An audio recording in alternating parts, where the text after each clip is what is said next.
오늘은 면역 관련 문제 2개 풀 거예요. 선생님이 공지사항에 문제 올려놨으니까 그 문제 미리 풀고 이 강의를 수강하시길 바랍니다.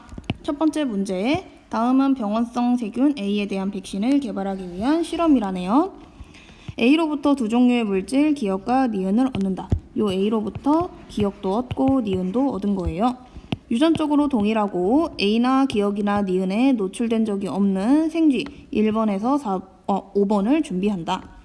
다음, 표와 같이 주사액을 1번에서 3번 쥐에게 주사하고 일정 시간이 지난 다음에 생존 여부와 A에 대한, 이 세균 A에 대한 항체 생성 여부를 확인했다고 합니다. 물질 기억을 넣어준 쥐, 물질 니은을 넣어준 쥐 둘 다 살았고요. 또 물질 니은을 넣어준 쥐에서는 A에 대한 항체가 생성되어 있다고 나와 있기도 하네요. 근데 온전한 세균 A를 넣어준 생쥐 3은 죽었어.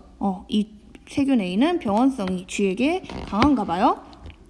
2주 후에 다의 1에서 여기서 혈청 A를, 여기서 혈청 B를 얻었대요. 여기서 혈청 A, 여기서 혈청 B를 얻은 거야.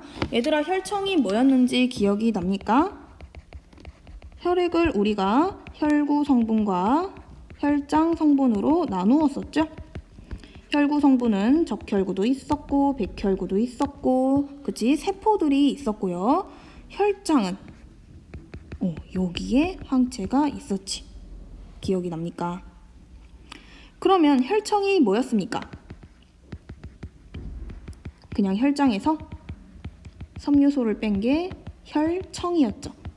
혈청이든 혈장이든 안에 항체가 들어있다. 이게 공통점으로 여러분이 기억하고 있어야 할 내용입니다. 자, 표와 같이 주사액 4번과 5번 쥐에게 주사하고요. 1일 후에 생쥐의 생존 여부를 확인한다고 했네요. 그런데 4번은 세균 A, 혈청 A 같이 넣어줬는데 죽었어. 그럼 이 혈청에는 세균 A를 중화시킬 만한 충분한 양의 항체가 들어있지 않았다고 생각해 볼 수가 있겠네요. 자, 5번 쥐, 세균 A랑 혈청 B랑 같이 넣어줬더니 살았어요. 세균 A 혼자 넣어주면 죽는데 혈청 B와 같이 넣어주니까 살았네. 요 혈청 B, 2번 생쥐에서 추출한 요 혈청에는 세균 A에 대한 A를 중화시킬 만한 항체가 다량으로 들어있었구나. 이렇게 판단할 수가 있겠죠. 그러니까 살았겠지? 기억. 혈청 B에는 형질 세포가 들어있다. 틀렸죠? 세포는 혈구 성분이라고 했고요. 형질 세포는 B세포가 분화한 것이기 때문에 백혈구에 속하겠네요.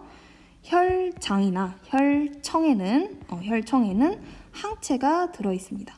그래서 형질 세포가 들어있는 거 아니겠죠? 다의 2에서 여기에서 체액성 면역 반응이 일어났다. 체액성 면역은 항체로 이루어지는 면역이었어요. 당연히 항체가 생성이 됐으니까 체액성 면역 반응 일어났다고 볼 수가 있겠지. 동그라미. 마의 5번 쥐에서 여기서 A에 대한 2차 면역 반응이 일어났다. 2차 면역 반응은 기억세포에 의한 면역 반응이었지. 그런데 마의 5번에서 기억세포 때문에 5번 쥐가 스스로 항체를 생성해낸 게 아니라 항체가 들어있는 혈청을 그대로 주사했지. 그래서 살았던 거였어. 외부에서 만들어진 항체를 주입해서 세균을 중화시킨 것이기 때문에 2차 면역 반응이라고 볼 수가 없겠죠. 그래서 디귿은 틀렸습니다. 2번.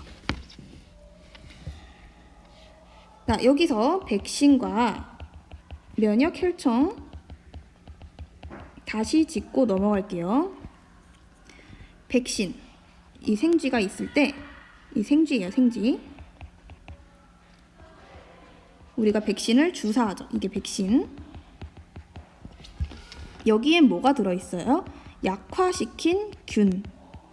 병원성을 약화시킨 세균을 넣어주는 거야. 그래서 우리가 무엇을 생성하게끔 하지? 쥐 몸속에서 기억세포를 생성하게끔 하는 거죠.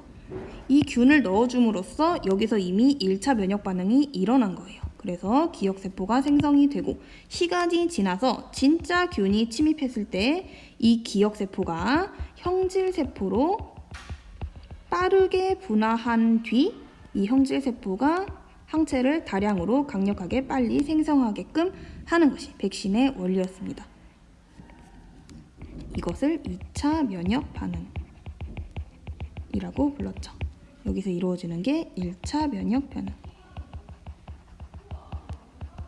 다시 말해 백신은 억지로 인위적으로 1차 면역 반응을 일어나게끔 하는 것이 주 목적이었어요. 그런데 면역 혈청은 뭐냐면 우리가 면역 혈청을 주사했다는 것은 항체를 주사했다는 거와 같아요. 항체를 얘를 그대로 쥐에다가 주사하는 거야. 그래서 균이 침입했을 때 그냥 몸속에 주입돼서 생성된 항체로 이 균을 중화시키는 거죠. 즉 2차 면역 반응이라고 볼 수가 없어요. 이 쥐 몸속에 있는 기억세포가 항체를 생성한 것이 아니니까 2차 면역 반응이라고 볼 수가 없죠. 이것이 백신과 면역 혈청의 차이점입니다.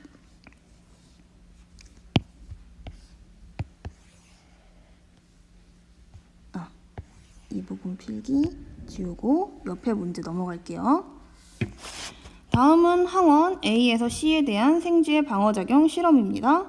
유전적으로 동일하고 ABC에 전혀 노출된 적이 없는 생쥐 1번에서 4번 준비합니다. 1번에 A를 주사하고 2번에 기억을 주사하고 3번에 니은을 주사하고요.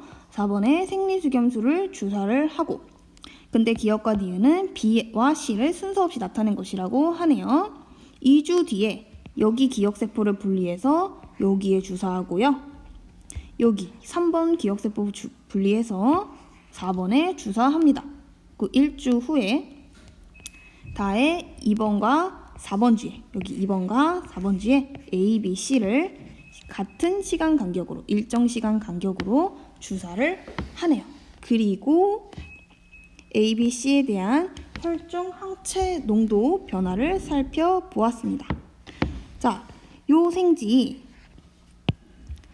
지금 기억세포, 여기 생쥐1의 기억세포를 분리받았잖아요. 그래서 현재 이 생쥐에는 A에 대한 기억세포도 존재하고 또 기억에 대한 기억세포도 존재하겠죠. 기억에 대한 기억세포.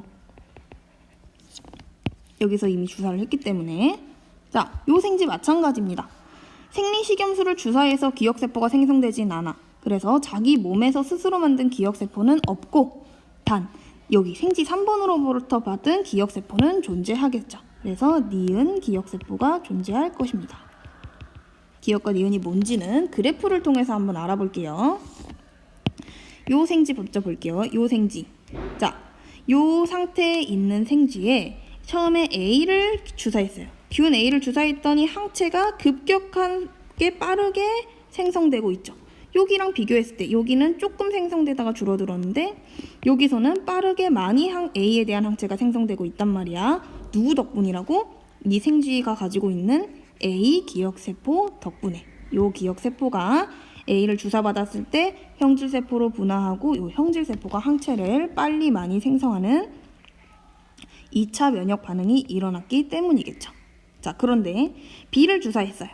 B를 주사했더니 항체가 느리게 조금 생성되다가 말았죠.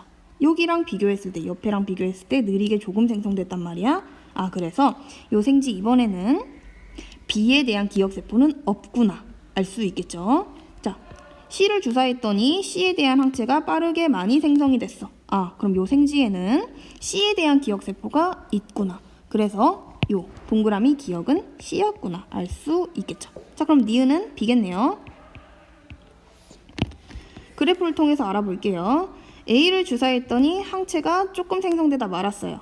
이 쥐에 A에 대한 기억세포는 없구나 알 수 있고 B를 주사했더니 항체가 빠르게 다량으로 생성이 되었죠. 아, 이 생쥐는 B에 대한 기억세포가 존재하는구나. 그래서 니은이 B입니다. 당연히 C를 주사했을 때도 항체가 조금 생성되다 말겠죠. 자, 보기 볼게. 기억. 동그라미 기억은 C이다. 이게 맞죠? 니은 구간 A에서 여기 구간 A에서 A에 대한 체액성 면역 반응이 일어났다. 체액성 면역 반응은 항체를 통한 면역이라고 했어. 당연히 A에 대한 항체 농도가 급격하게 증가하고 있으므로 체액성 면역 반응, A에 대한 체액성 면역 반응 일어났다고 볼 수가 있겠죠. 구간 B, 여기서 B에 대한 형질세포가 기억세포로 분화되었다. 자, 구간 B는 이 B에 대한 2차 면역 반응이 일어나고 있는 구간인데 2차 면역 반응은 형질세포가 기억세포로 분화하는 것이었던가요? 아니었죠. 반대였습니다. B에 대한 기억세포가 형질세포로